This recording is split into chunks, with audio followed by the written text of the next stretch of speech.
Hi everyone, this is Megan Mitchell with Agents of Change Social Work Test Prep. Today I'm here to talk about how you can bounce back after a failed attempt. So I oftentimes get students that reach out and they say, "Help, I was not successful at passing the exam. What do I do?"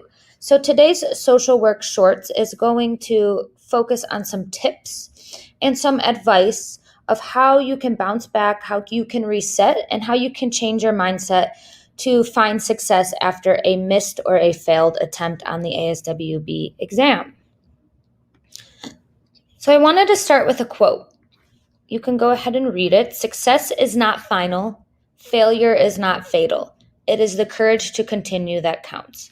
So I do want you to just take some time and give yourself grace for even taking the step to test for this exam, whether it be your first attempt, your fifth attempt, or your 10th attempt.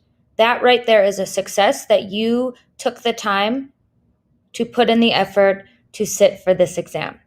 It is tricky. It is exhausting, but I hope that this quote will kind of resonate with you. And just know that if you were not successful, it does not mean that this is the end. This is not the end of the road for you. Keep continuing. And we'll talk about some tips along the way that can help you push forward, because it can be very disappointing. It can bring up tons of emotions if you're not successful. And it's a lot of energy that goes into studying for this exam. So it can be mentally exhausting and physically exhausting.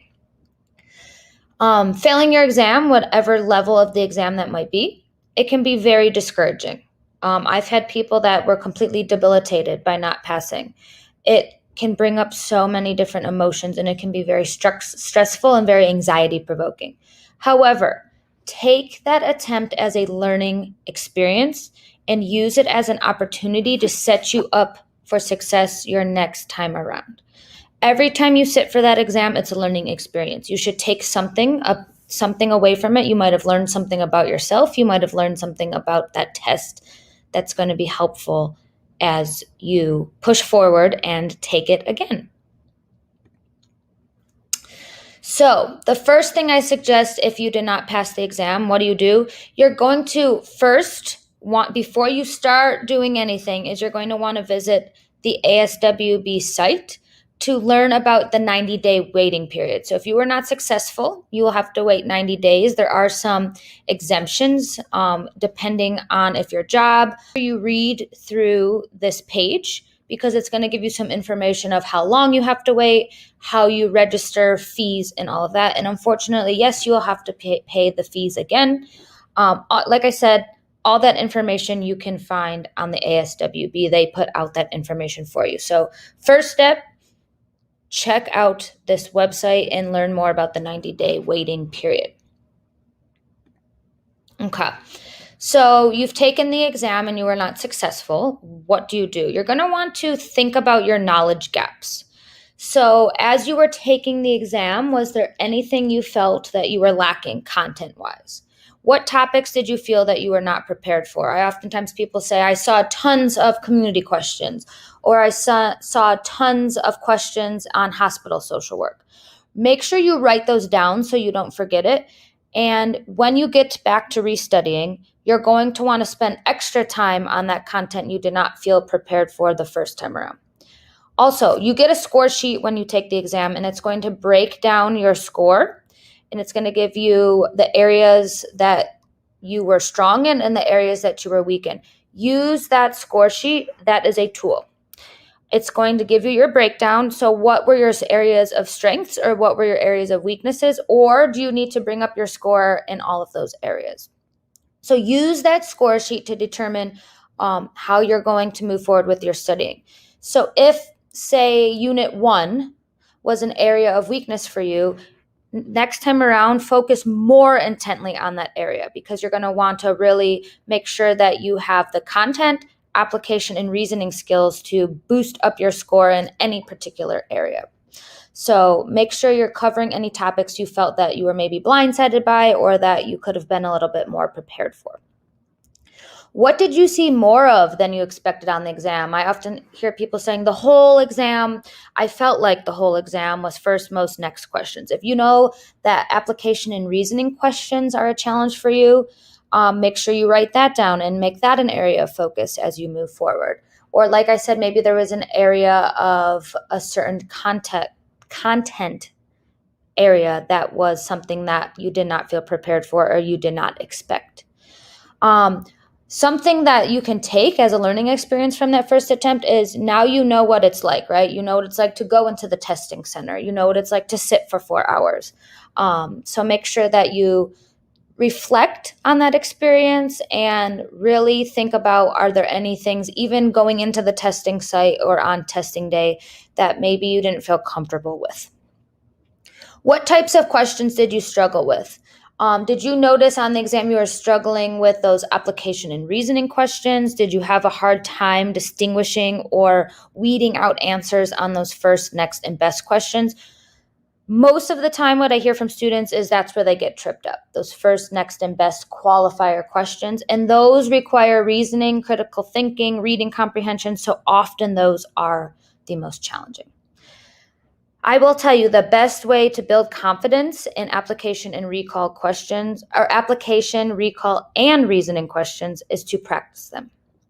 The more you practice questions, the better you will become and the stronger your strategy will get. So, as you can see here, application and reasoning questions, those are the hardest. Why? They really have you sit with information, synthesize information, and use critical thinking skills. So you want to make sure, if you did not really have a strategy to break down questions in your last attempt, that you really go in with some sort of strategy.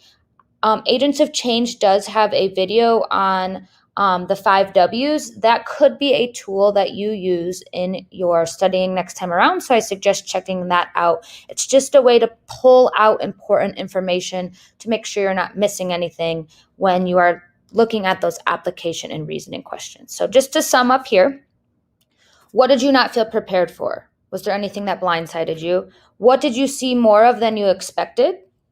So that would be an area to focus on. And what types of questions did you struggle with?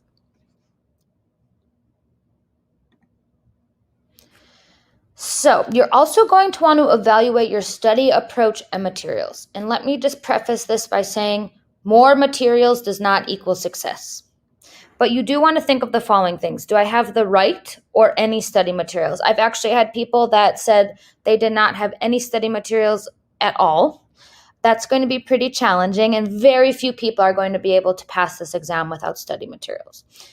There's tons of study materials out there, but they are a critical part of preparing for your exam. There's tons of different ones, ranging from free to very pricey ones, but make sure you find something that works for you. That's going to be the biggest thing. And when I say, do you have the right study materials? The right study materials are going to be what's right for you. Every person's different. Every study approach is different. Every learning style is different. So make sure you find the study materials that are right for you. And people always ask me, well, how do I know if this is going to work? Research. Do your research. Also, if you are trying to purchase materials, see if there's a preview that you can do first. Reach out to the creator of those materials, because you don't want to just throw tons and tons of money in and it's going to be something that's not helpful for you. Also, examine your past studying approach. Was there something in your past approach that did not work? Did you overstudy? Did you understudy? Did you cram? Did you find yourself burning out at the end? Also, just like we said, find study materials. Think about the study materials you used on your past approach. Just because you were not successful and you did not pass does not mean you need to throw those materials completely out. They still could be helpful for you in some ways. So don't think you need to start from scratch, do a completely new system. I've had many people that add something in or take something out, and on the next attempt, they're successful. It's just really tricky because it's kind of like a puzzle and you got to find the right pieces to find what works for you. So from the materials that you had, were there parts that worked that you felt like were successful? Maybe that was you took a lot of content from it, but maybe you need to add in something that gives you a little bit more strategy on breaking down questions, or maybe you had too many materials and you're just like, I need to focus on one or two material sets. Were there parts that you didn't use completely? So maybe you kind of skimmed through and did not use them completely. Something to think about. Identify what worked or didn't work from that resource. So don't think I need to start over. I need to spend a bunch more money. I suggest when you do not pass that you actually spend a day reflecting and getting your study approach together. So that could be like several hours where you just sit, you reflect, and you're thinking of how you're going to move forward with this. Some more things about your study materials. Do your study materials match your learning style? If you have not taken there's tons of free tests on identifying what your learning style is. I definitely suggest doing that. A lot of people buy books, and they realize I'm not retaining anything. Or they think that they are one learning style and they realize they might be a combination of multiple learning styles. The biggest thing I can tell you, what works for one student is not going to work for every student. So if you're getting a lot of advice that you should use this is amazing, do your research to see if it will work for you. What worked for one student might not work for another. Do you prefer audio? Do you prefer visual or textual? That would be more like a book. Or are you a combination? Or are you a kinesthetic learner where you learn by doing and listening and being active? So it's really important that you figure that out. And some people say, how do I know what my learning style is? I say you will know what your learning style is when you start to retain the information and you kind of have that aha moment where things start to click. If you're retaining and you're understanding and it's making sense to you, that's a learning style that's going to work for you. If you find yourself sitting, not retaining anything, and it's wasted time while you're studying, that's probably not a good approach for you. So pick or add a set of study materials that match your learning style, or you might not even need to add anything. Maybe you have all that you need, or maybe you need to, like I said, lighten up a little bit. Maybe you were using too many study materials. Something that people always ask me is, I didn't pass, so I must need a tutor.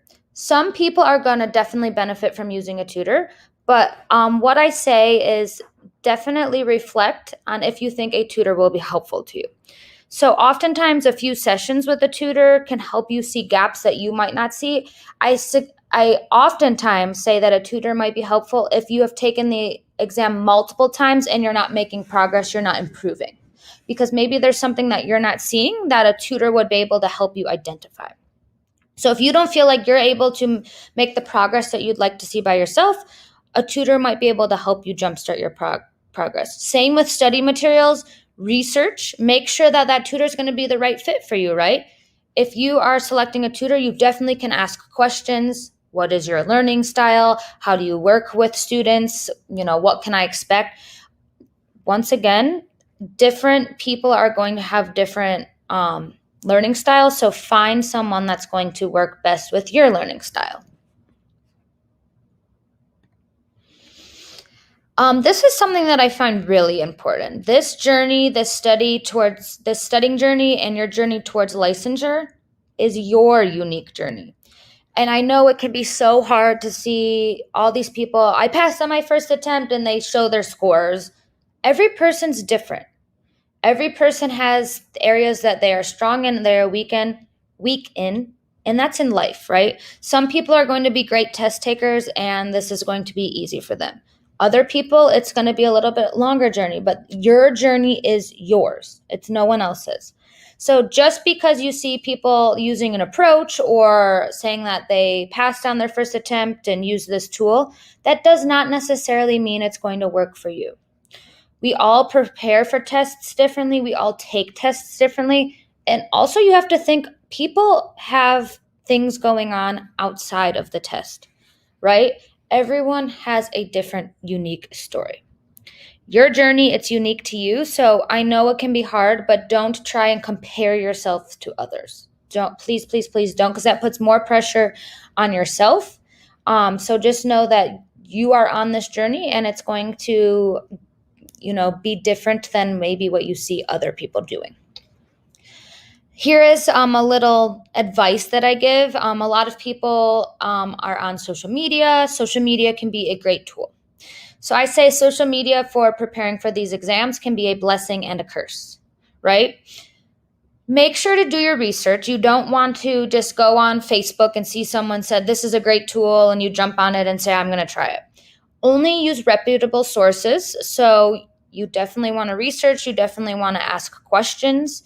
And while it can be a support to be on social media, right, there's tons of ways that groups can be supportive or posts can be supportive. Make sure it's not becoming a hindrance or distraction. Like I've had people say that they feel so consumed by social media. They're finding that it's actually becoming a distraction. They're on it too much. They're on the groups too much. So just do a reflection, right? Some people are not on social media very much. Some people become consumed with it. Also, if you find yourself becoming more stressed out by seeing that people are either passing or not passing, I suggest taking a break from social media before you test. And some people have found that as really helpful because they have found that without those distractions and without those pressures of hearing about other people's success or failures, it really just helped them focus on their own studying. So just be mindful. It can be a blessing, it can be a curse. Find the right balance for you of how you might utilize social media. A few tips before preparing for your exam.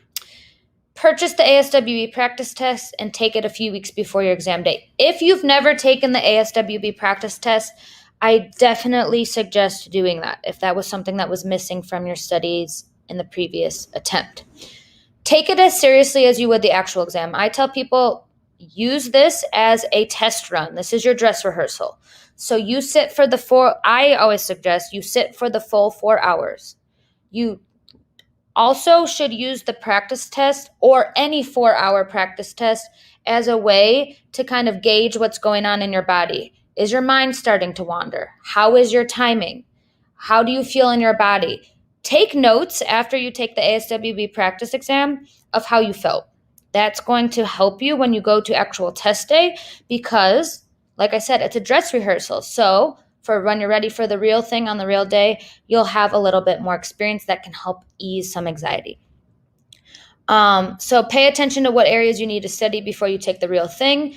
That will come up when you take a 4-hour practice exam. How are you feeling? How are you feeling with questions?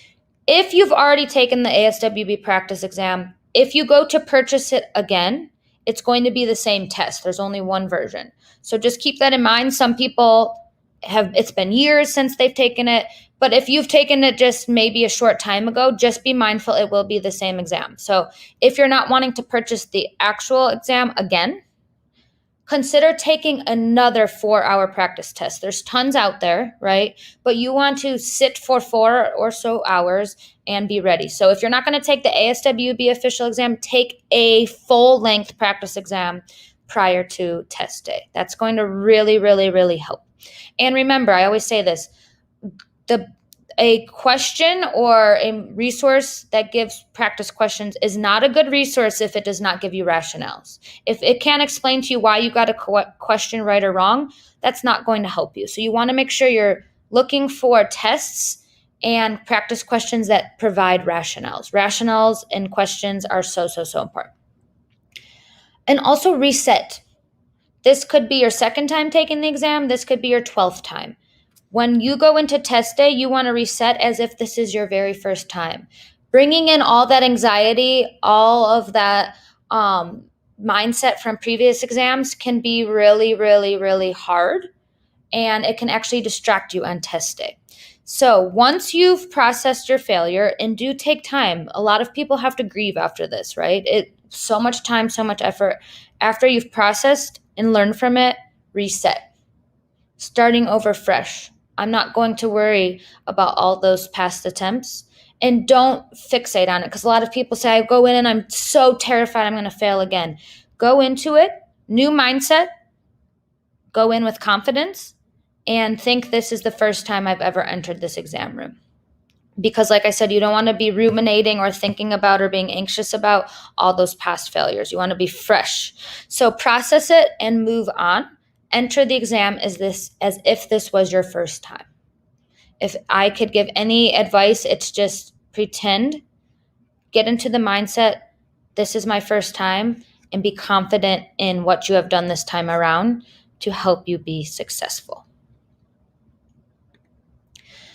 I want to leave you with just one little piece of advice. You can. So I really like this picture because notice it says, I can't do it. Change that mindset, cut that can't into a can, you can do it. So if you find yourself having a lot of negative self-talk and a lot of doubt, work on mindset. Mindset can be such a huge part of this exam, right? If you keep thinking, I'm not going to do it, that's going to kind of play out into how you do on the actual thing. So change your mindset. You can do it. It is hard. It is exhausting, but it's doable. It's doable. It's definitely a challenge, but know that you are up for the challenge. And like I said, give yourself grace for even having the courage and having the ability to move forward from a missed attempt. You can do this. I can do it. I wanted to thank you for tuning in. This can always be a tricky spot when people are going to sit for the exam and this is not their first attempt. Just hopefully you took one or two tips from this that can help you if you are preparing for your attempt. Change your mindset. You can do this. Remember, you got this. And I thank you for tuning in to Agents of Change, and make sure you check out and subscribe to my other videos on my YouTube page. Thank you very much.